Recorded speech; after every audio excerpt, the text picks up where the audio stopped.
So dear friends, how are you? So today I will discuss about noise pollution. तो आपने noise pollution के बारे में सुना होगा, जैसे कि पहले ही बताया था कि air pollution, water pollution, noise pollution, soil pollution. आज के डेट में बहुत सारे पोल्यूशंस हैं। तो ये पोल्यूशंस क्यों हैं, कैसे हो रहा है, इसके बारे में हम डिस्कस करेंगे। तो नॉइज़ पोल्यूशन के बारे में बात करते हैं। तो नॉइज़ पोल्यूशन जैसे कि आपने सुना होगा, जब आप किसी मेट्रोपॉलिटन में जाते हैं या एयरपोर्ट पे जाते हैं या सड़क पे टहलते हैं, घूमते हैं, तो देखते हैं कितनी आवाज़ आती है। क्योंकि हमारे ईयर का भी एक लिमिट है कि पार्टिकुलर फ्रिक्वेंसी तक हमारा ईयर सुन सकता है। अगर उसके ज़्यादा फ्रिक्वेंसी होगा तो वो शोर हो जाता है, जिसको बोलते हैं noise. So any unwanted sound that penetrates the environment is noise pollution. So unwanted sound, क्योंकि जब हम कोई गाना सुनते हैं, कोई पुराने गाना को गुनगुनाते हैं, तो क्या है कि अच्छा लगता है, स्वीट लगता है। लेकिन अगर कोई तेज हाई वॉल्यूम में कोई अगर लाउड स्पीकर बजा दे तो क्या होता है, आपको फील होता है कि लगता है कि ये जो है ना, आपको अनवांटेड फील होता है, वो लगता है कि आपको चुभ रहा है।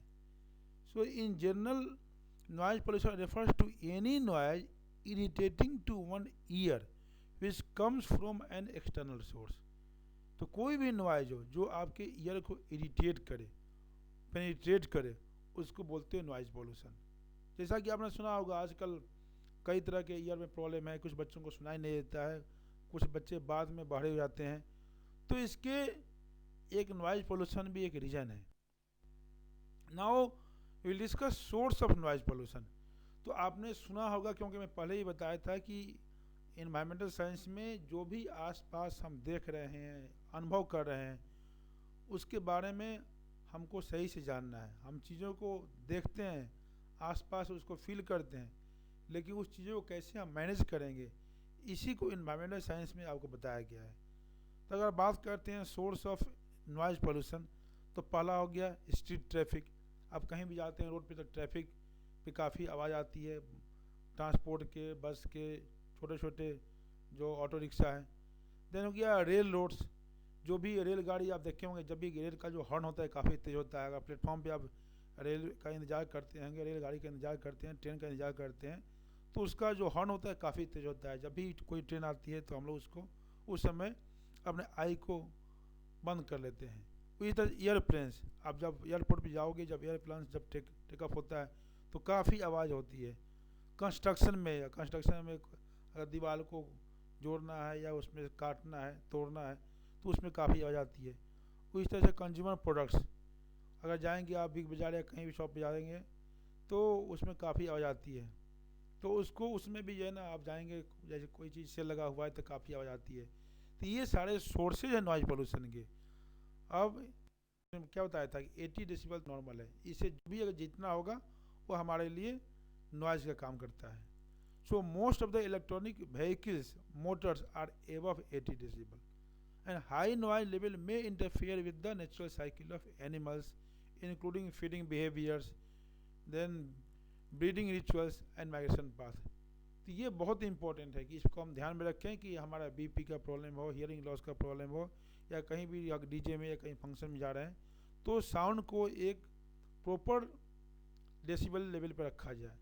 इससे क्या होगा कि जो भी वहाँ पर रहेंगे उनको नुकसान ना होगा। Then symptoms of occupational hearing loss, क्योंकि स्टूडेंट्स मैं बताना चाहता हूँ कि हियरिंग लॉस कई तरह का होता है। जैसे बताया था कि बाई बर्थ भी होता है। आजकल लोग हियरिंग एड भी यूज़ करते हैं। आपने ध्यान से आकर देखोगे तो बहुत सारे लोग जो है ना, दोनों कान में एक डिवाइस लगाए रखते हैं, तो हियरिंग वो ऐड होता है। अगर आपको सुनाई नहीं देता है तो उसको लगाने से क्या है कि आप हाई फ्रिक्वेंसी सुन सकते हैं। क्योंकि ऐसे पता नहीं चलेगा, जब जाएगा डॉक्टर के पास, डॉक्टर एक पार्टिकुलर फ्रिक्वेंसी आपको सुनाएगा। अगर आप सुन नहीं पाएंगे, मतलब कि आपको कान में कुछ ना कुछ प्रॉब्लम है। तो उसी को प्रॉब्लम को दूर करने के लिए हियरिंग एड डॉक्टर प्रोवाइड करता है। तो what is the symptoms of occupational hearing loss? So feeling of fullness in the ear, sound may seem muffled, cannot hear high frequency sounds, and ringing in the ears while listening to high frequency sounds, loud noise for long period of time, or sudden burst of sound can cause occupational hearing loss.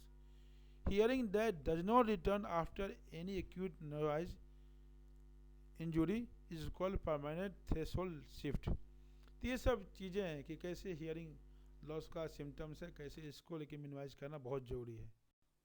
Then action taken and to be taken. So there are a variety of effective strategies for mitigating adverse sound levels. तो अभी जैसे बता रहा था कैसे इसको minimise करेंगे.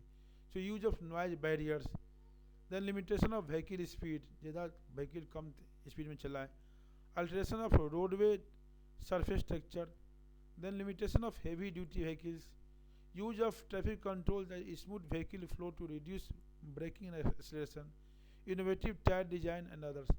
So बहुत सारे ऐसे पॉइंट्स है जिसको अगर आप फॉलो करेंगे तो आप इसको मिनिमाइज कर सकते हैं. क्या बताया था कि 80 decibel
now what can I do to make a difference.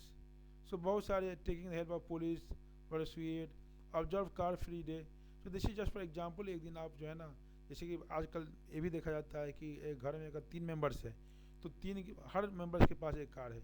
ये बिल्कुल मैं मानता हूँ कि हाँ कि तीनों को अलग ऑफिस जाना है तो इसलिए अलग अलग कार रखे हैं, लेकिन इस चीज़ को कम किया जाए. इससे क्या है कि आप एयर पोल्यूशन तो कर ही रहे हैं, साथ साथ साउंड पोल्यूशन भी कर रहे हैं.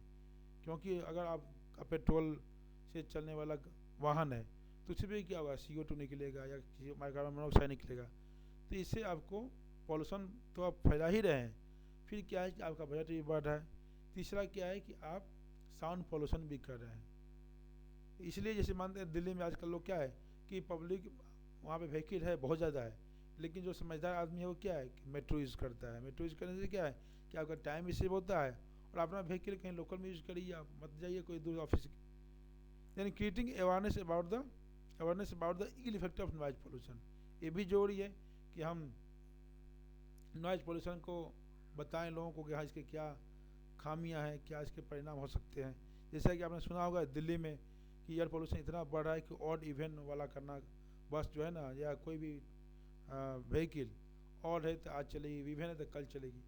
तो ये एक तरह तरीका है ताकि उसको मिनिमाइज किया जाए. द नेक्स्ट पॉइंट है promoting one self not to be part of pollution creator.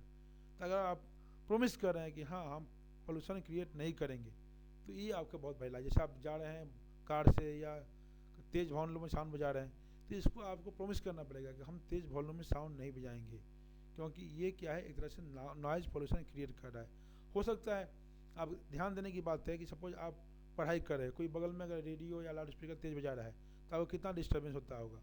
उसी तरह से आप अगर कहीं जा रहे हैं, कोई घर है या कोई बगल में विलेज है या कोई टाउन है या कोई आसपास का कोई मोहल्ला है, अगर आप कोई तेज़ गाड़ी से जा रहे हैं उसमें लाउड स्पीकर बजा रहे हैं तो क्या है कि उसका जो दिमाग होगा डिस्टर्ब होगा. इसलिए इसको ध्यान में रखें कि जो भी आप आवाज़ दें या लाउड स्पीकर यूज़ करें तो प्रॉपर साउंड लेवल में इसको use. So these are the references.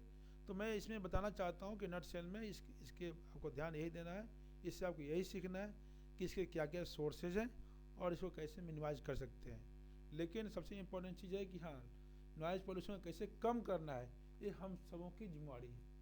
हम इस जिम्मेवारी से भाग नहीं सकते हैं, सोचें कि हाँ वो शुरू करेगा तो हम शुरू करेंगे, तो ऐसा नहीं है, हम सबको एक साथ शुरू करना पड़ेगा। Thank you very much.